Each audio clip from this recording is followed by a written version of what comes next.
Hello student, আশা করি তোমরা সকলেই খুব ভালো আছো। তো আজকে তোমাদের মাদ্রাসা বোর্ডের ফিজিক্যাল সায়েন্সের একটি অধ্যায় পরমাণুর নিউক্লিয়াস, এখান থেকে কিন্তু একটি 3 নম্বরের প্রশ্ন থাকবেই।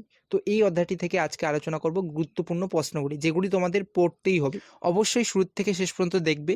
আর চ্যানেলে নতুন হয়ে থাকলে চ্যানেলটি অবশ্যই সাবস্ক্রাইব করে নেবে এবং পাশে বাটনটি ক্লিক করে নেবে, যাতে আমাদের সমস্ত গুরুত্বপূর্ণ ভিডিওগুলি সবার আগে তোমার কাছে পৌঁছয়। তো দেখো, পরমাণুর নিউক্লিয়াস এই অধ্যায় থেকে যে কোশ্চেনগুলো আসার সম্ভাবনা প্রবল, সেই কোশ্চেনগুলো নিয়েই কিন্তু আমি আলোচনা করব। বাকি কোশ্চেন আলোচনা করব না, যেগুলো কম গুরুত্বপূর্ণ সেগুলো আমি আলোচনা করছি না।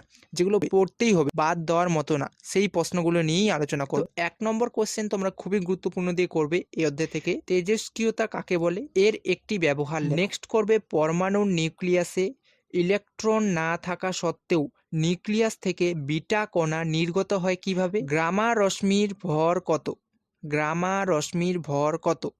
নেক্সট করবে ভর ত্রুটি কি, একটি উদাহরণ দাও।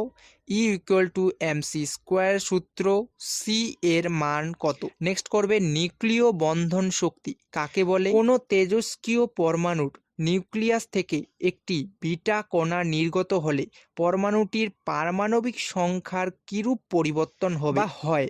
নেক্সট করবে নিউক্লিয় বিভাজন কাকে বলে, এর দুটি ব্যবহারিক প্রয়োগ। নেক্সট করবে নিউক্লিয় সংযোজন নীতির দ্বারা সৌরশক্তির উৎস সংক্ষেপে ব্যাখ্যা করো।